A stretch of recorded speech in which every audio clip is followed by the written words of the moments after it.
ಕೆಟ್ಟ ದಿನಗಳು ಪ್ರಾರಂಭವಾಗುತ್ತಿರುವ ಸೂಚನೆಗಳು. ಸ್ನೇಹಿತರೆ, ನಮ್ಮ ಹಿರಿಯರು ಕೆಲವು ಗಡಗಳನ್ನು ಜೀವನದಲ್ಲಿ ಮುನ್ನೆಚ್ಚರಿಕೆಯ ಸಂಕೇತಗಳೆಂದು ಹೇಳುತ್ತಿದ್ದರು. ಅವುಗಳಲ್ಲಿ ಕೆಲವು ಹೀಗಿವೆ. ಮನೆಯಲ್ಲಿ ಹಾಲು ಪದೇ ಪದೇ ಒಡೆದು ಹೋಗುವುದು ಅಥವಾ ಉಕ್ಕಿ ಚೆಲ್ಲಿ ಹೋಗುವುದು.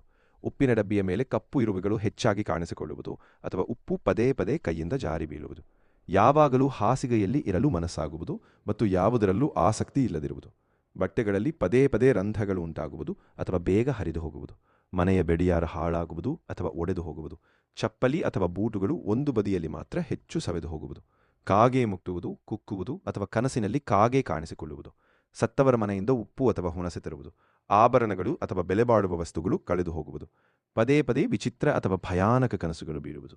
ಯಾವುದೇ ತಪ್ಪು ಮಾಡದಿದ್ದರೂ ಅವಮಾನ ಅಥವಾ ಅಪಮಾನಗಳನ್ನು ಎದುರಿಸುವುದು. ಮನೆಯಲ್ಲಿ ಮಾಡಿದ ಅನ್ನ ಬೇಗನೆ ಹಲಸುವುದು. ದೇವರ ಫೋಟೋ ಅಥವಾ ಪೂಜೆಯ ಹೂವು ಯಾವಾಗಲೂ ಎಡಭಾಗಕ್ಕೆ ಬೀಳುವುದು. ಇದರ ಜೊತೆಗೆ ಮನೆಯಲ್ಲಿ ಆಗಾಗ ಜಗಳಗಳು ನಡೆಯುವುದು. ಹಣ ಬಂದರೂ ಕೈಯಲ್ಲಿ ಉಳಿಯದಿರುವುದು. ಯಾವುದೇ ಕೆಲಸ ಆರಂಭಿಸಿದರೂ ಅಡೆತಡೆಗಳು ಎದುರಾಗುವುದು. ಕಾರಣವಿಲ್ಲದೆ ಮನಸ್ಸಿನಲ್ಲಿ ಆತಂಕ ಮತ್ತು ಭಯ ಹೆಚ್ಚಾಗುವುದು. ಮನೆಯ ಗಿಡಗಳು ಪದೇ ಪದೇ ಒಣಗುವುದು. ಸಾಕು ಪ್ರಾಣಿಗಳು ವಿಚಿತ್ರವಾಗಿ ವರ್ತಿಸುವುದು ಇತ್ಯಾದಿಗಳನ್ನು ಕೂಡ ಕೆಲವರು ಅಶುಭ ಸೂಚನೆಗಳೆಂದು ನಂಬುತ್ತಾರೆ. ನಮ್ಮ ಹಿರಿಯರು ಇಂತಹ ಅನೇಕ ಮುನ್ನೆಚ್ಚರಿಕೆಗಳನ್ನು ತಿಳಿಸುತ್ತಿದ್ದರು. ಇವು ಜನಪದ ನಂಬಿಕೆಗಳು ಮತ್ತು ಸಂಪ್ರದಾಯಗಳ ಭಾಗವಾಗಿದ್ದು, ಕೆಲವು ಜನರು ಇವನ್ನು ಅಂಧನಂಬಿಕೆಗಳೆಂದು ಪರಿಗಣಿಸುತ್ತಾರೆ.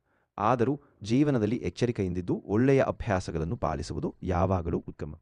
ಈ ಮಾಹಿತಿ ನಿಮಗೆ ಇಷ್ಟವಾದರೆ ಲೈಕ್ ಮಾಡಿ, ನಿಮ್ಮ ಸ್ನೇಹಿತರೊಂದಿಗೆ ಹಂಚಿಕೊಳ್ಳಿ ಹಾಗೂ ಇನ್ನಷ್ಟು ವಿಡಿಯೋಗಳಿಗಾಗಿ ನಮ್ಮ ಚಾನೆಲ್ ಅನ್ನು ಸಬ್ಸ್ಕ್ರೈಬ್ ಮಾಡಿ.